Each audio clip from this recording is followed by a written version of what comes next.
Suzanne, I've started the recording, so whenever you're ready. Great, thanks, Barbara. We'll just give it till 2:10 and then we'll get going.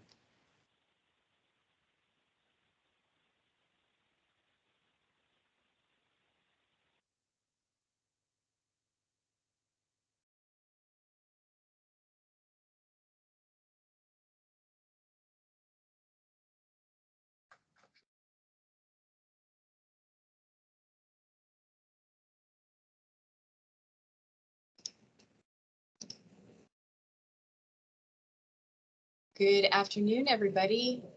It's 2:10, so we will go ahead and get started. I now call to order this work session of the Anchorage Assembly on the implementation of the Sullivan exit strategy. It is Friday, February 11, 2022, and we are noticed from 2:10 to 3:10 p.m. Ms. Jones, would you call the roll, please? Yes. Suzanne LaFrance. Here. Christopher Constant.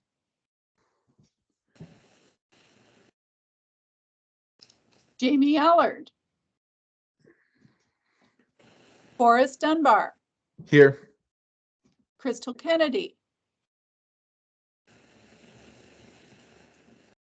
Cameron Perez Verdilla. Here. Pete Peterson. Present. Austin Quinn Davidson. Here. Felix Rivera. Present. John Weddleton.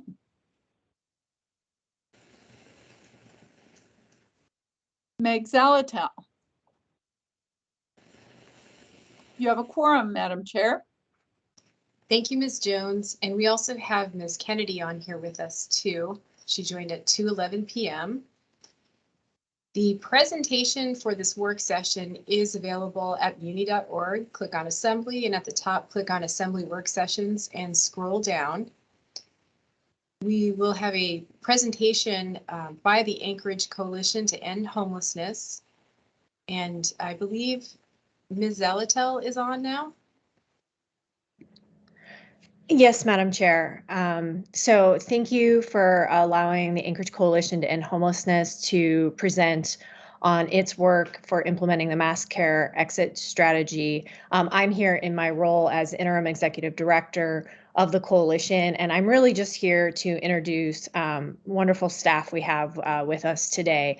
Taria Ware, our Systems Improvement Administrator, will be doing the presentation, and we also have Celia McLeod, our Director of Programs and Services online, to help answer any questions. Thank you so much. Great, thank you, Ms. Zalatel. So we'll go now to Ms. Ware. Welcome. Hello, thank you so much. I am going to share my screen, and since it's distracting to see myself while I present, I'll take my camera off but bring it back on when we go to questions.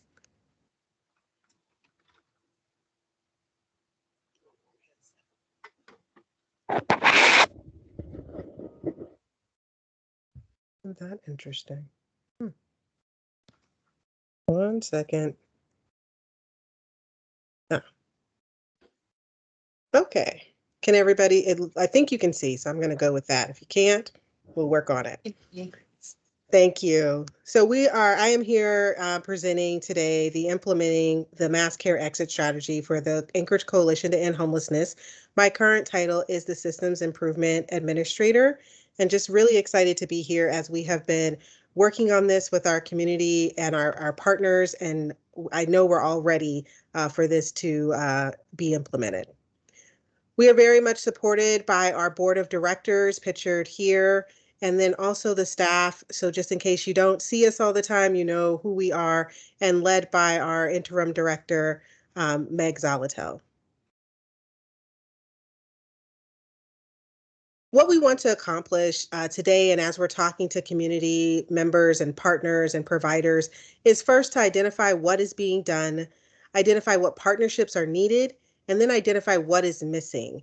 We know that this is a plan that is going to change and evolve, and it is iterative. It is going to, we hope, morph with more people that we have as their opinions and their ideas, and then their partnerships.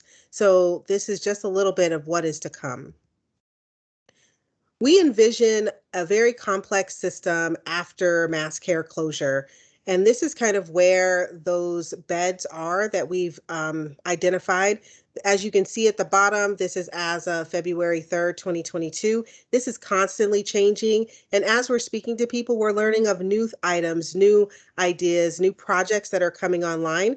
And there might be some here that we're missing today. You're always welcome to email, myself or Meg or Celia, or even the secretary email if you know of something else that's coming online that we've missed. These are estimated numbers. And obviously, these are the underlying text indicates specific projects that have been identified by the facilitation group in part of the mass care exit strategy. I promise I will give time later to do a deep dive into every slide that we have. And Ms. Ware, I just want to note for the record, we've been joined by Mr. Weddleton at 2:15. Thank you. Our homeless prevention response system is not new. This is a system that has been in place. We're not changing it. We are just looking to expand and optimize the system and really trying to bring forward, like, where do things live? The slide before that you've seen kind of just had those little bold headlines. We've really broken those down of what are these, so that way people can understand, oh, I know what Carla Manor is. I didn't realize it was workforce and supportive housing. So connecting the dots is something that we're really trying to do in our community and have a bigger conversation of what our need is.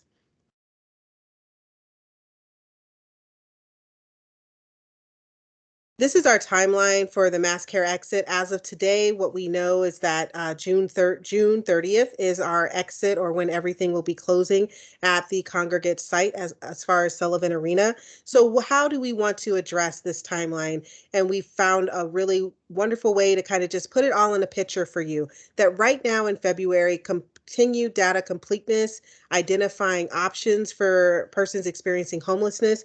We cannot identify options if we don't know who they are. So the data completeness ties in with the identification, working with the processes already in line, like you're seeing with the ADRC, EHVs. So that's emergency housing vouchers. Sorry, the ADRC is the Anchorage Disability Resource Center. I will dive into each of these lanes and we can come back to this timeline. And I know all the acronyms. I realize a lot of folks on the call might not. So feel free to ask me those as we keep going if I fail to let you know.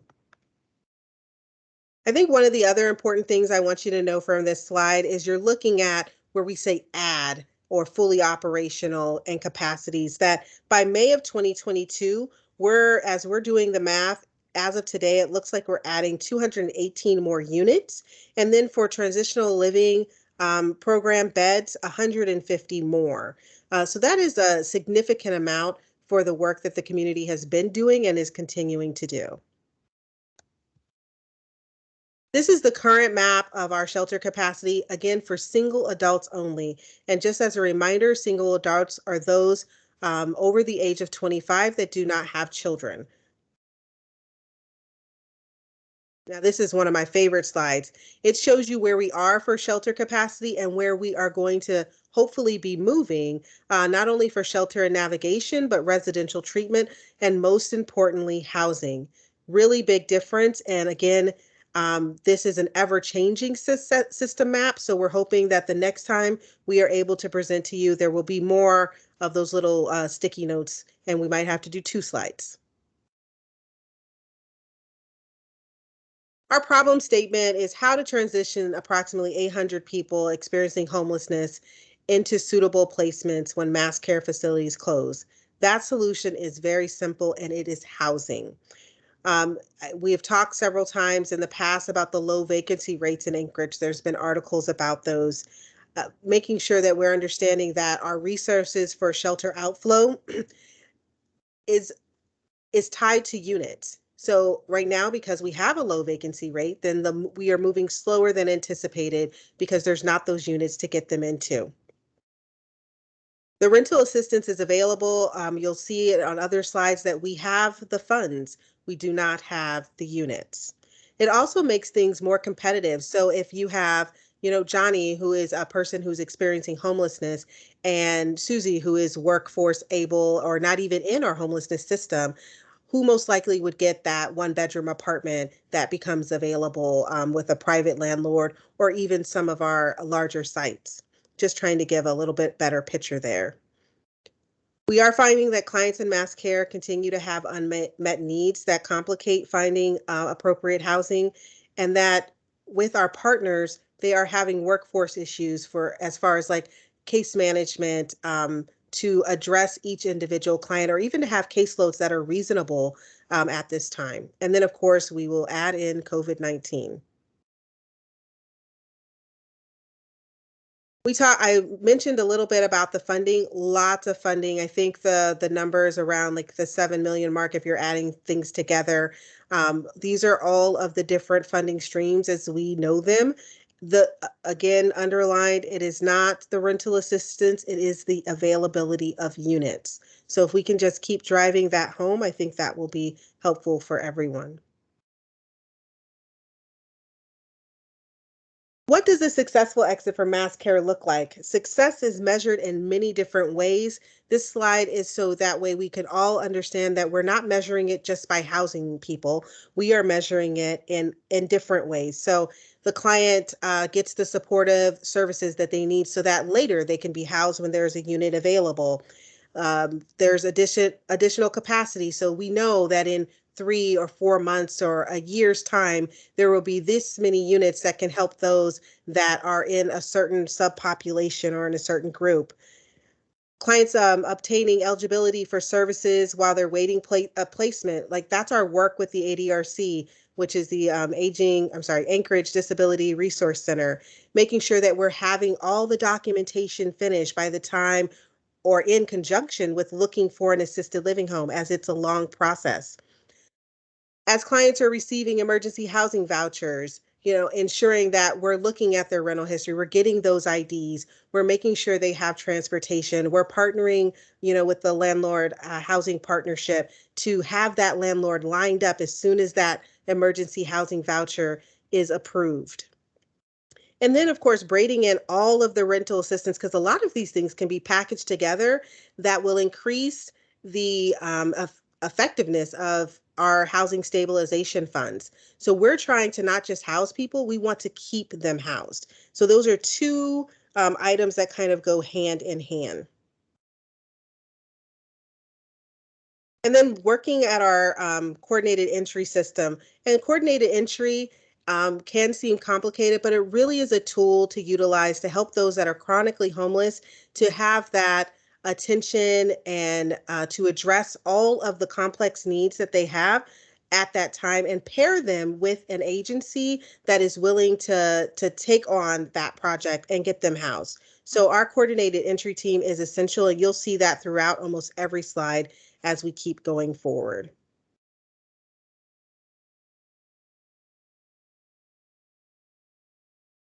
I think most of you on the call understand or know about the different lanes in our homeless response system design. It is our providers, which we cannot do this work without them, that provide the direct services to clients and utilize the funding that we have through HUD or the coalition or philanthropic dollars.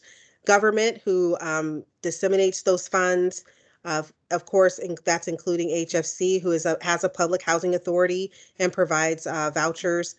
Philanthropy, who are funding those special projects and things that come up that we're like, hey, we need a little bit help on. And Rasmussen and the Homeless Leadership Council are always engaging additional partners and supporting us in those areas. And then, of course, the Coalition to End Homelessness that is providing the HUD funding to providers and is doing the community convening as the subject matter expert, conducting case conferencing, in different lanes, so that way we're mating those specific target populations and then providing that technical assistance as we move forward. Coalition to End Homelessness is the HUD designated continuum of care. We are the ones that are designed to promote this community-wide commitment to bring the plan forward, to make sure that we're addressing every lane that HUD would like us to address, which includes permanent and supportive housing, transitional housing, emergency shelter. And we have been doing that work in the community. And so it's really nice to see, if you're going back and looking at the systems map, that we are doing these. We are just looking again to expand and optimize. What are our successes already? Because there's been so much work that has happened through these critical partnerships.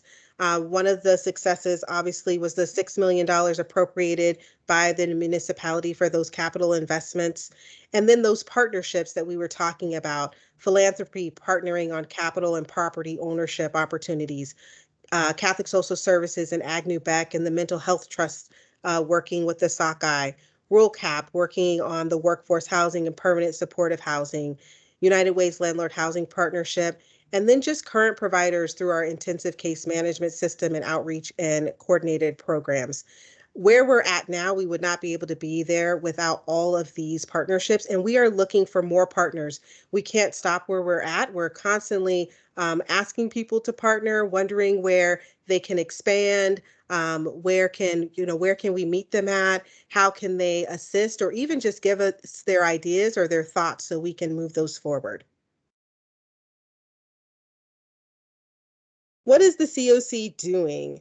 These are our lanes of work here. This is what we are doing, all of these things. And at the bottom, I just want to give you some anticipation. It says dive in, because I really want to focus on what the Assembly would like to talk about. And I know which sides are later in this presentation where we can dive into those things. But so it was a little reminder for me that I want to pause, because I could talk about this stuff forever.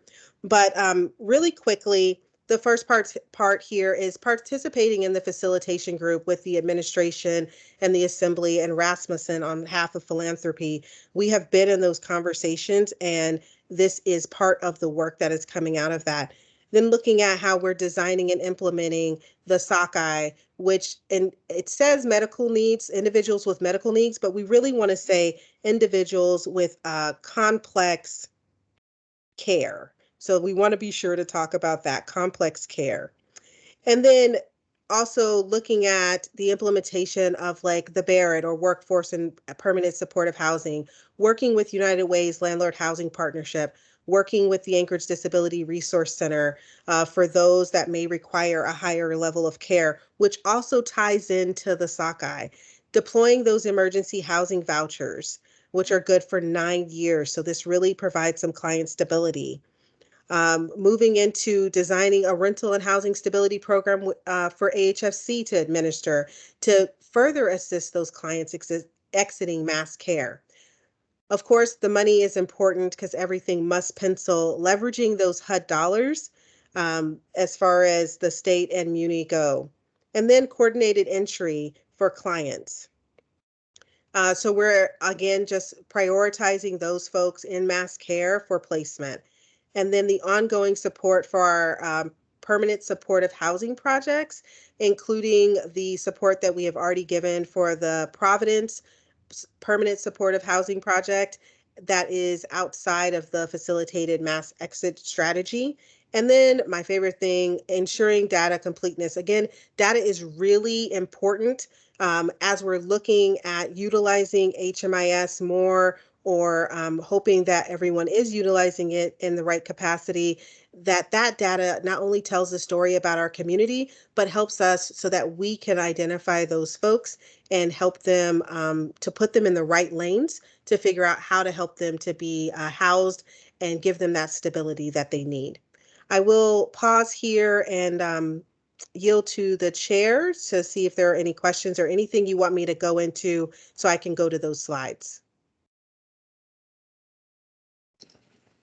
Thank you, Ms. Ware. I don't have anyone in the queue right now. Do members have any questions at this point? Oh, Weddleton has a few. Mr. Weddleton, did I hear you? Yeah, I got a couple questions. Can you hear me okay? Yep. Okay. I got bit of a list. So if anyone else has questions, go ahead and give me the hook. One thing is the accuracy of our data. I think we have a system HMIS, but we know that's a fairly skittish system. And it captures people who kind of enter the system, but some may not. And I wondered, the census went out and counted, sort of like we do our point in time. Do you have data from that? Have you compared it to the point in time and compared that to the HMIS? It's like, because I don't think any of these numbers, there's all uncertainty in all of those sources of information. But by looking at all of them, we can get some kind of guess. Like, are we looking at 838 people, or are we looking at 800 people plus or minus 100?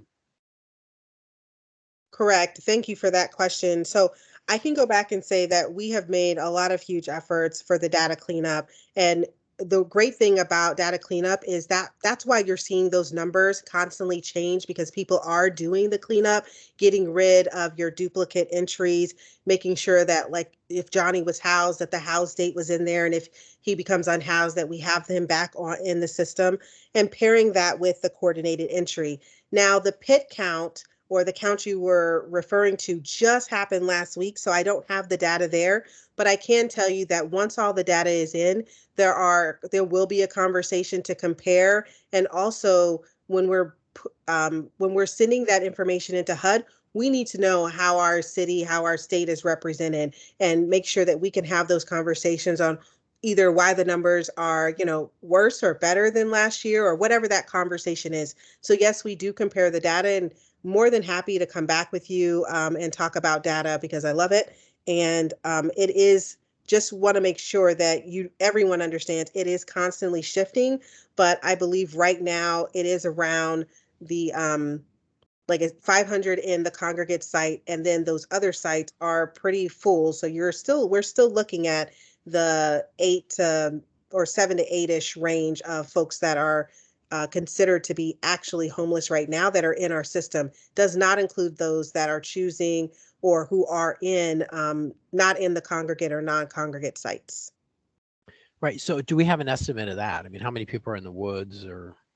So I will have that number definitely next week. But right now I don't have that number. I just know the number as far as in those sites are 855 actually, to be exact. Okay. And you say you'll have more because of the point in time count. Right. Correct. Yeah. Okay. Well, that's fast turnaround on the point in time count. So then, I'm curious, how does the hand commission tie in? Because you have tons of HUD, some amount of HUD funding coming, and I believe it goes through them. And what is their role and involvement? I think that one might be a little bit outside of my expertise. I will see if Celia knows the answer to your hand question.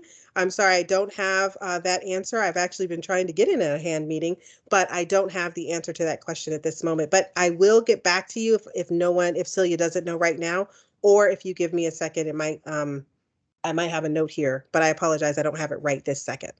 That answer tells me a lot. Actually, this is Ms. Zalatal. I'll jump in here just for a quick minute.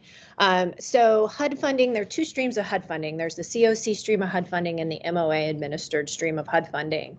Both are required to be coordinated with one another. And the hand commission is that entity that we can use to get public input and feedback on how we spend HUD funding, particularly on the municipality side. There's something called a consolidated plan, and it's it's a 4-year plan. And so that is guided through the hand commission. So there's your intersection. And the idea there is that it's a good forum for community feedback, as well as those commissioners knowing about those funding streams and hopefully the community need to help guide that process. All right, thanks. I think Maggie, I've talked a bit about this. I mean, that commission has their job description is quite lengthy, and I don't know that it's met or could possibly be met, but I think fitting them in some way and letting them know where they fit in would be valuable. This presentation might be useful for them. Suzanne, I see others in the queue, so I'm happy to kind of wait and get back to other questions later. How many more questions do you have, John? Well, I have 2. but they might be big ones. Okay, I'll go to Ms. Kennedy and Mr. Rivera, and then if no one else is in the queue, we can come back to you then. Thanks, John. Ms. Kennedy? Thank you, Madam Chair. Thank you, Tria, for the information. I always appreciate just the detail, and there's just so many things going on here, so many moving parts, if you will, and obviously a lot of people doing a lot of work. So thank you for putting this all together in a way that kind of gives us a bigger picture. But kind of thinking about that bigger picture thing is, I think for me recently, for whatever reason, I've been really focused on kind of what's happening to our community economically. And part of it is that idea of how we kind of recover from the effects of COVID and the impacts on our economy. So my question's kind of open-ended, and I don't know if you'll want to answer this, or certainly can pass it on to Meg if that's better. But just in general, I've been wondering what kind of conversations you're having, or what kind of concerns inflation is having right now. Apparently oil hit $93 a barrel today, which sounds good for our state, but obviously hits all of us, whether you're a homeowner or a business owner, in the pocketbook. And certainly we've seen the impacts of food going up, and we've seen the fact that the vacancies for some of these, for some rentals are so, there's such a low number of vacancies that obviously drives prices up. So anyway, just kind of, what kind of conversations have you had about concerns moving forward in terms of, being able to do some of the things that we thought maybe we could do, and maybe now things are getting more expensive, and maybe we can't, the dollar doesn't go as far. And so anyway, just any kind of concerns about really kind of what's happening in that reality of higher costs. Thanks. Thank you for the question, and also the kudos. We really, I think we enjoy doing this work, so I think that's what makes it easy for us. So I can say that we have definitely had a lot of conversations about the increase in costs, more in relation to the increase in the unit and prices of units, that the rental prices are going up. What I will also say is that because there is so much rental assistance, housing stability funds, right now, I don't think that we're that concerned, because we can layer those things together and package them together. For example, there were over 5 organizations that were given $440,000 from AHFC just for housing stability and placement. And that means that $8,000 per individual, so about 50 individuals, if you do the math, $8,000 could be spent on each of those. And then they could be eligible for 12 months of rental assistance on top of that. So when you combine the case management and the housing stability funds, or if someone doesn't have that, the rapid rehousing funds that also pays for rent for a certain period of time, we're hoping that if we have the units, then we can help make sure our clientele are successful in their housing endeavors. And by paying the rent for that period of time, we're hoping that then the other funds can go for, the higher price of gas, the higher price of food, ensuring that, those funds can also pay for furniture, part of that $8,000. It can pay for IDs or birth certificates, and birth certificates are $25 each if anyone hasn't purchased one recently. So all of those things do add up for our single adults or our families, just individuals, period. So we have been having those conversations. And also in our case conferencing, it has already come up. And our next lane of work is what happens after. But I think right now we really want to focus on our timeline of the June 30th. And then definitely it's something that we are thinking about for after, the money kind of goes away. Hopefully that's helpful. Yes, thank you. I appreciate there's a bit of a positive note in there. So thank you. Thank you, Madam Chair. Thank you, Ms. Kennedy. Mr. Rivera?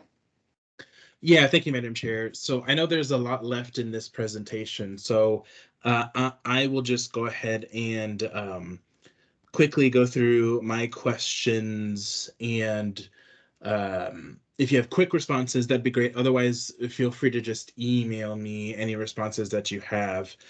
All of my questions are on slide 9 of your presentation. So my first question deals with the rental assistance. I would like to get just a better, yeah, that slide.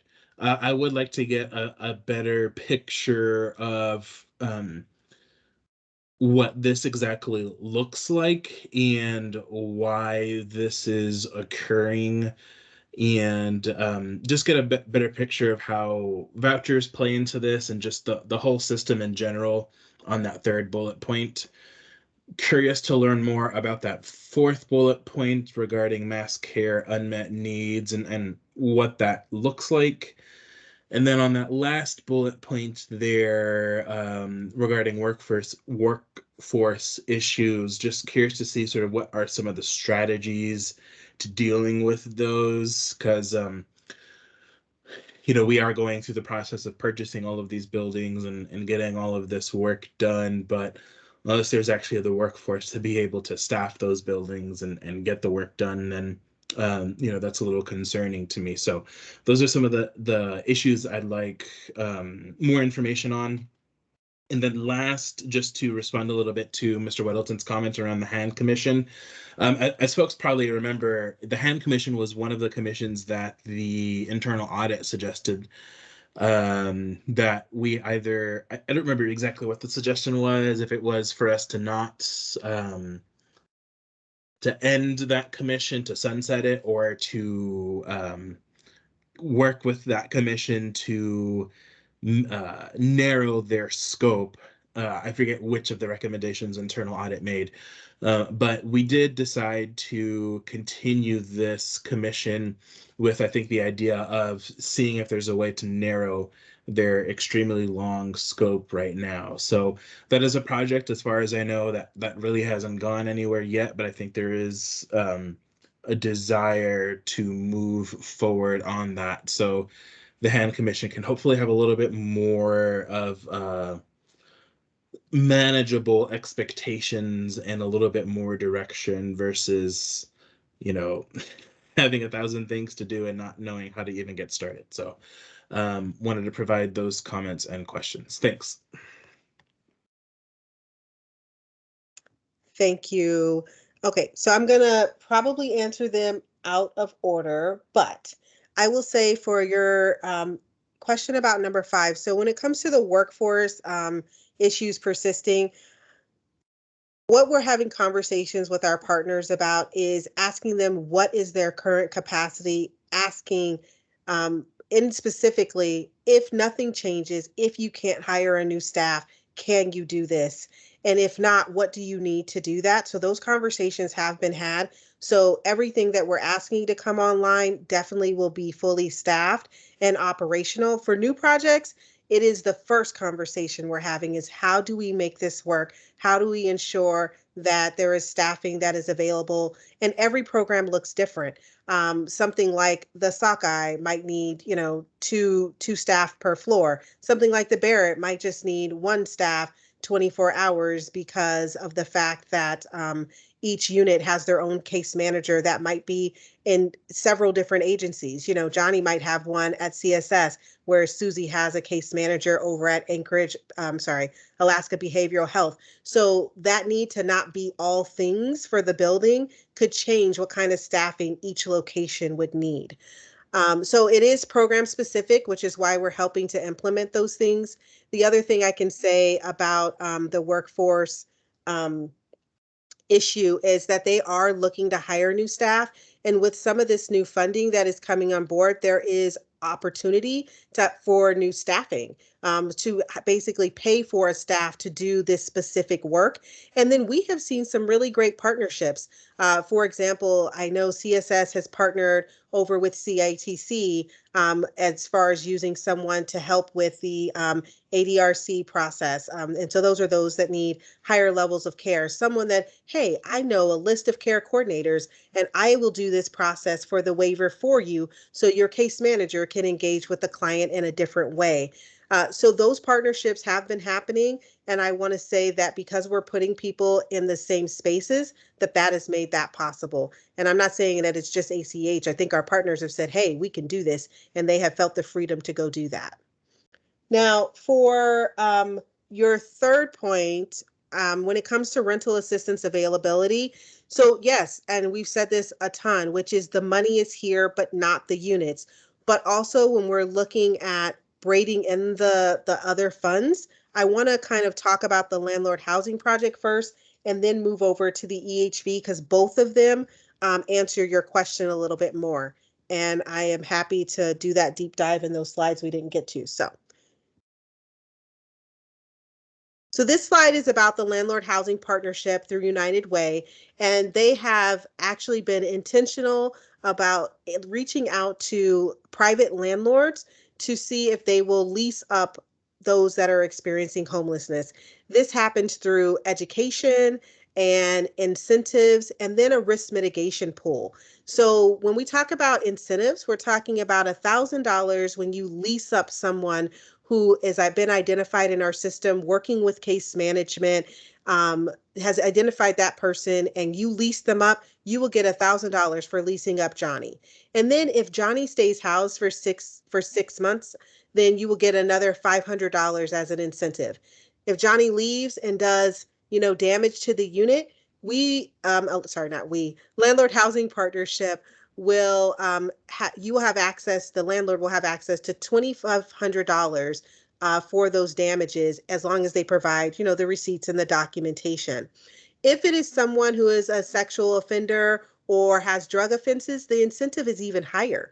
It's $1,500 for lease up, and then $1,000 at 6 months. So we're hoping that with those incentives and with that education, and most importantly, with that case management, that landlords will feel more at ease to rent to persons experiencing homelessness, or even to strengthen the relationships that we already have with them when there is a vacancy. So that's the caveat. We can't do that without the vacancy, right?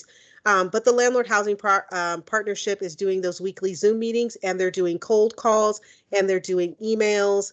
There are still some things that we need, and the coalition has been talking to our community councils. We did a Monday forum.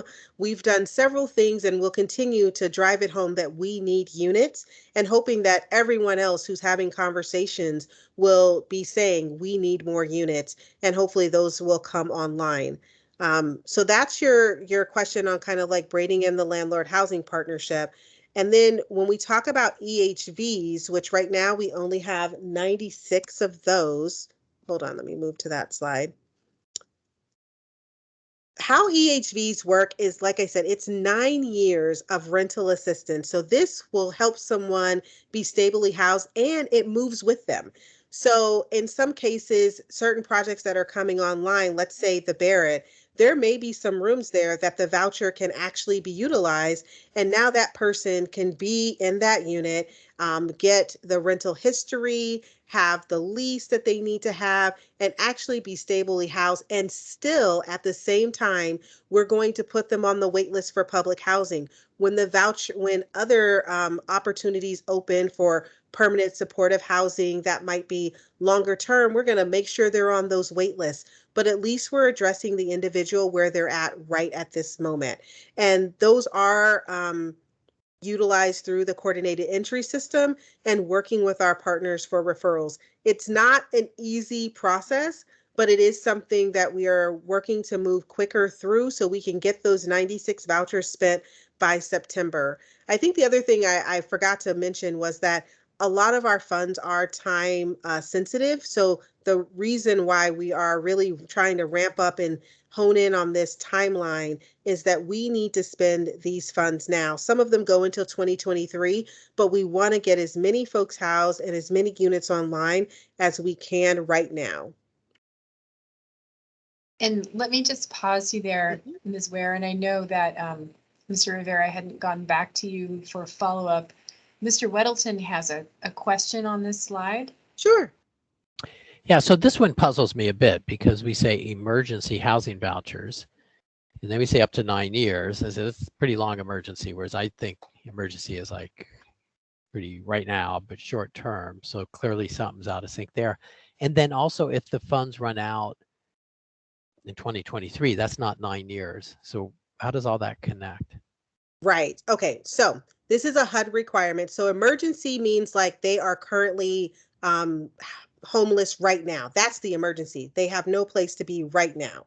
That is one of the requirements. And then the 9 years is so that they can continue to be stably housed and work on whatever else they're needed, that is needed for them. So after the 9 years, hopefully by then they're on public housing and maybe they're in what we call the classic program. And if you don't know about classic program, what it is for those that are disabled or those that are disabled or not workforce able, how about that, are able to live in their units and pay only 28.5% of their income, and stay there forever. So those are other things so the voucher kind of sets you up to make sure that in the long term they're fine, but it could take a year or two before that housing bed comes available. The other reason for the timeline for the EHVs, it's so HUD can say, look, we're giving you until 2023 to lease someone up. We're not going to give you 5 years or 9 years to do it, because then they can take those dollars that are matched with those vouchers and utilize it for a different program. And I could definitely get HUD to talk to you about it. I'm just giving it to you how I understand it. And that's kind of where we're at on that emergency and the time frame for that. Oh, okay, so I think what I'm hearing, then you need to have the dollars committed by the deadline. Correct. Once We they're need to have committed to those someone, leased then up. they're- Mm-hmm. Okay. All right, Correct. thanks. Now, and I just want to make sure, once they're leased up, they have that voucher for 9 years.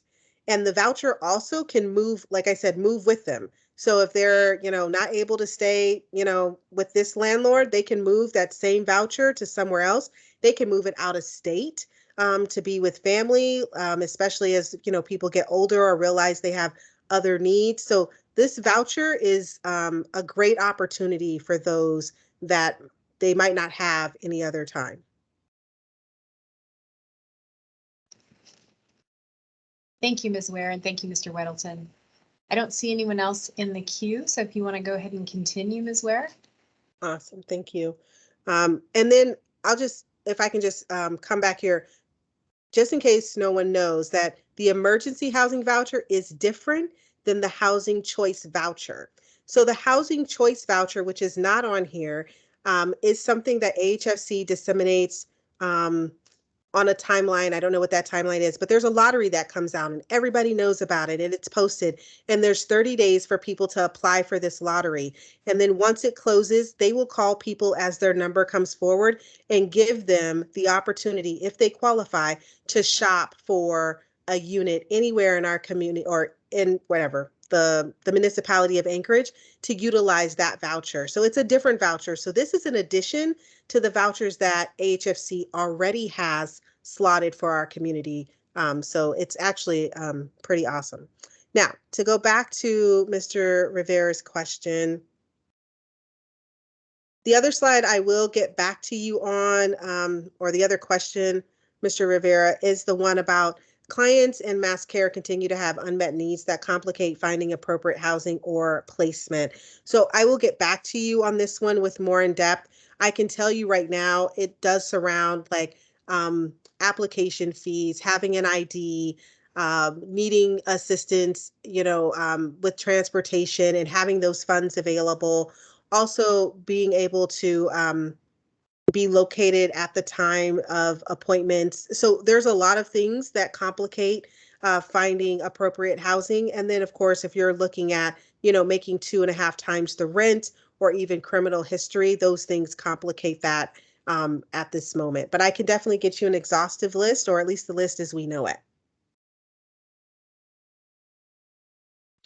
Great, thank you.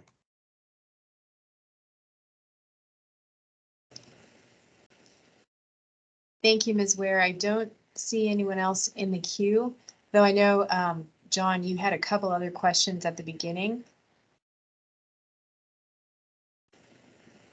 Yeah, and actually we did hit a couple of those. So I just want to go back to one thing with Felix regarding the hand commission. I actually went to one of their meetings. It was just call in, and I called in, and we talked about the length of their mission statement and issues there. And I think they all kind of went, yeah, that is big.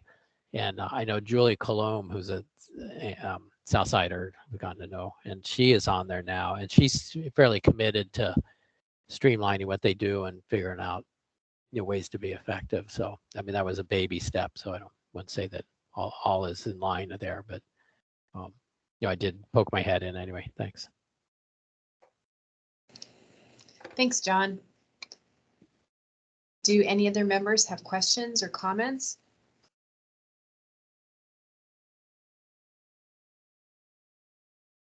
Thank you, Ms. Ware. Oh, go ahead, please. Ms. LaFrance, I forgot that my colleague was on the line and she had something to add about workforce. Can she add that really quickly? I apologize. Oh, no worries. Yes, please go ahead. Celia?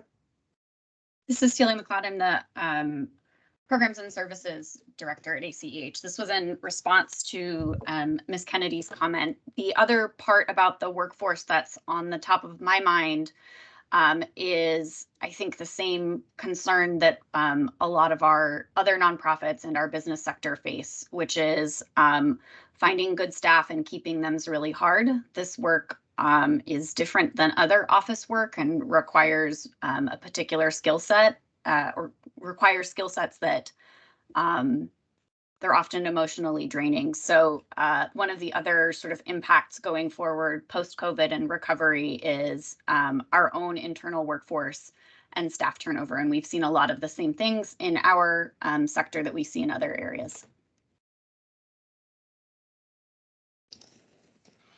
Thank you. Oh, Mr. Weddleton, are you in the? Oh, yeah, sorry. Back in That's the queue. me, not. Oh, no worries. And I understand there may be other partners on the line, including folks from Rasmussen. Is there anyone who'd like to speak or add anything? Got Mr. Rivera in the queue. Go ahead, Mr. Rivera. Yeah, thank you, Madam Chair. I'm not sure if there's anything left in this work session, but assuming there is not, it would be helpful for the slides, for the detailed slides on each part of the facilitation, so slides 16 through 27, if Ms. Ware could go through specifically the pieces where there is a municipality of Anchorage intersection, I think that would be helpful for the assembly. Thank you, Mr. Rivera. Thank you so much. Okay, wonderful. So this is slide 16. It is, and I'm just going to talk about it and then you can ask questions because it's the only way I know how to present it. So we have been involved in participating in the facilitation group, and this is to bring on new system resources. Of course, there are 5 planks, but I know you saw that we are doing more than just 5 planks for the exit strategy. And the things that are, oh, pardon me? I'm sorry, I didn't want to interrupt, but I'm only seeing slide 9. Oh, thank you. Hold on.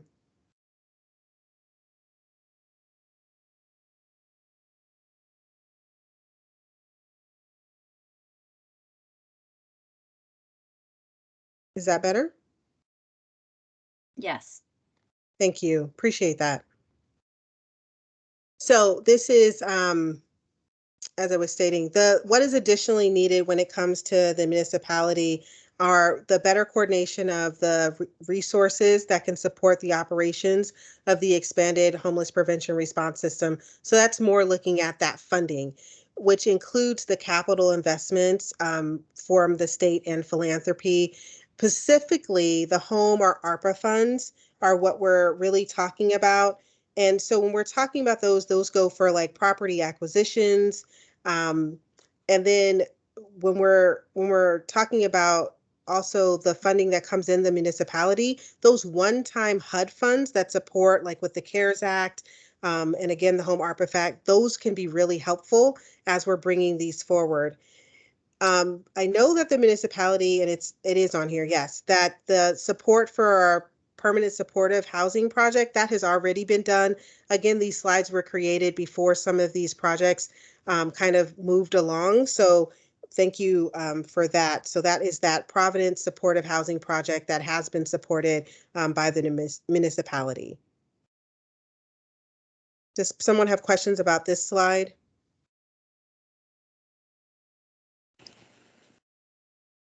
I think you're good to continue. Thank you, ma'am. You see the next slide about coordinated entry? Yes. Okay, thanks. Okay, just want to make sure I'm online. So coordinated entry, I did speak about it before, but this is where we prioritize appropriate placements for providers and case managers. It is a part of our, HUD process as the COC. We actually manage the coordinated entry list.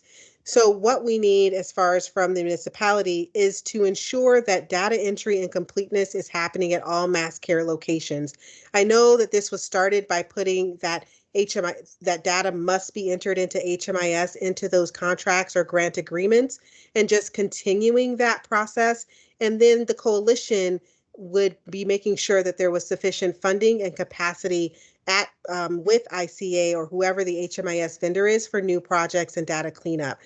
We also help in assisting with data completeness. So we are, looking at those reports as we talked about earlier and tagging people to say, how can we help? Or what else do you need to make sure that your data quality is at its best? And then on the provider end, making sure that all of the clients, new clients and current clients are actually up to date and have a completed coordinated entry assessment.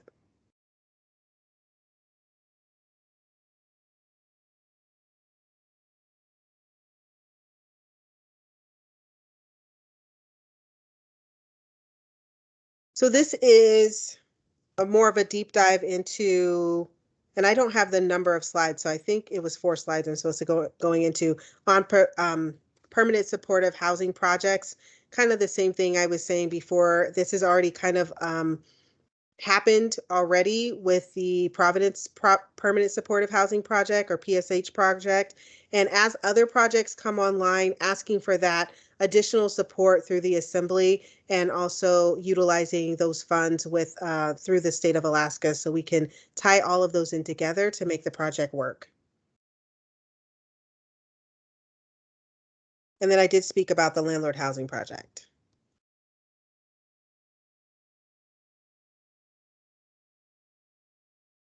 Did you want me to go over this slide? Assembly. Mr. Rivera? Sorry, I'm trying to put things in the chat. So yeah, I'm just looking through the rest. Slides 20, 21, 23, and 25 all have MOA items on them.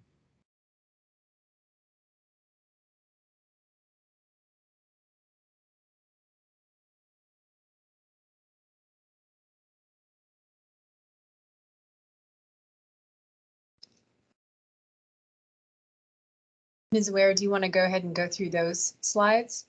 Sorry, I didn't think I was still sharing. Something weird happened with technology. Okay, I will go back to slide 21. Yes. Yes, I will share. Thanks. Okay. So we can see slide 21. Yes? I'm hoping Yes. so. Okay. Thanks. Okay. So this is addressing the Sockeye, and what it sounds like what needs to happen is more of a deep dive into the specific needs for the municipality. So the municipality has already done the full authorization of the rooms for mass care to provide appropriate care for that identified population. But what's next is utilizing the HUD funding through the CBDG funds, and then to overlay so that way, and other sources, so we can overlay necessary services while operating mass care, so that way we can meet the client needs. When we're looking at this further, because this has been about 100 hours worth of work with our partners, about this situation that, you know, we're looking at this in about two processes here, because first, their needs have to be met while they're in our congregate shelter, which is the personal care services, PCS services. And then also, as we're working through this system, when they're actually housed, we will be working on the waiver or independent housing for a longer stay. As you can see, their stay in the Sockeye, this is an approximate about 6 to 18 months, because this process is a very long process. Our partners with Catholic Social Services, Agnew Beck, Rasmussen, and the Alaska Mental Health Trust Authority, they understand that. And so this is why we have been working with them on designing and implementing this building of care, because I can't call it a shelter, or I can't call it a medical convalescence, because we should not call it that.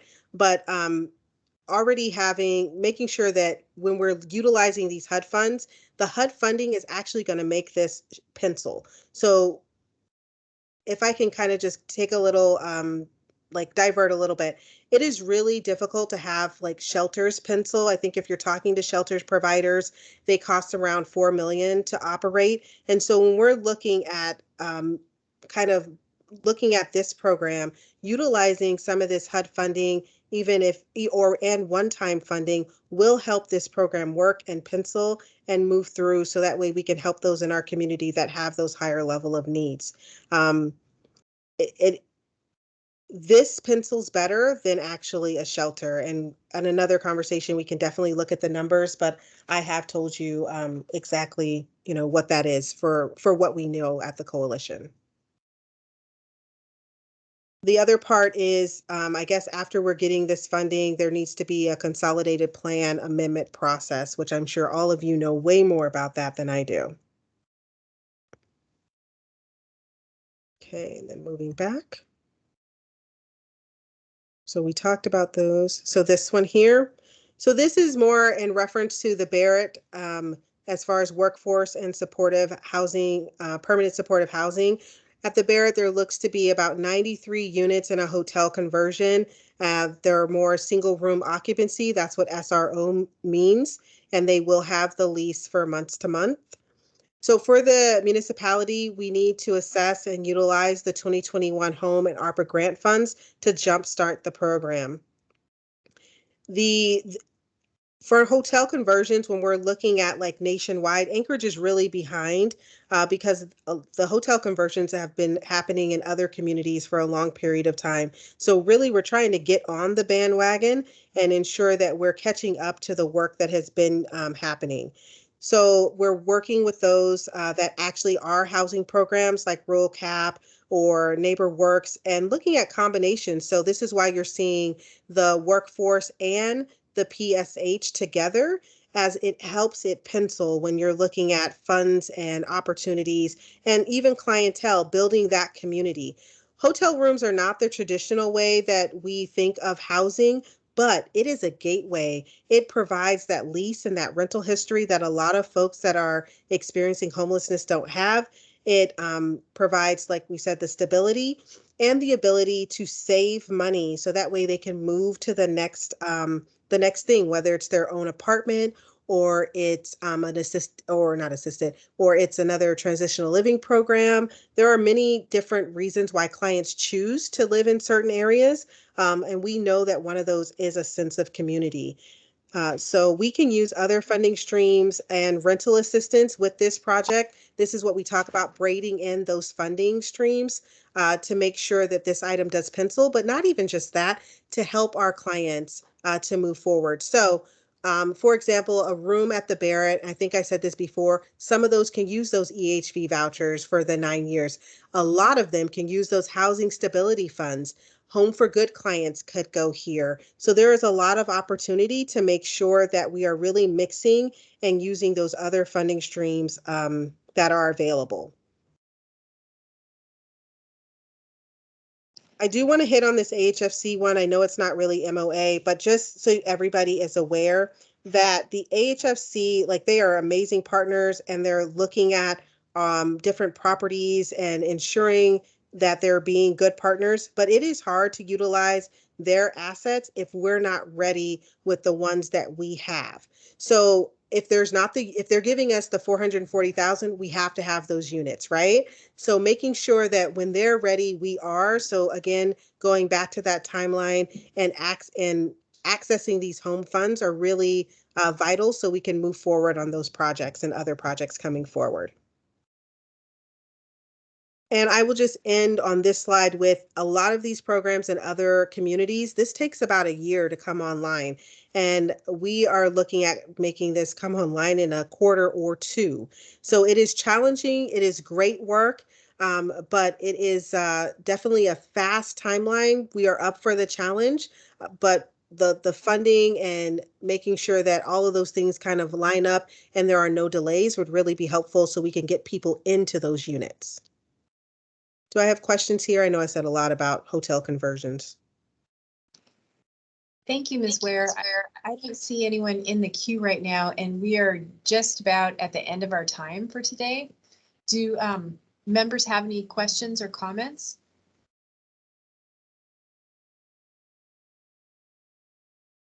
Ms. Kennedy, do you want to go ahead and read your comment that you put in the chat?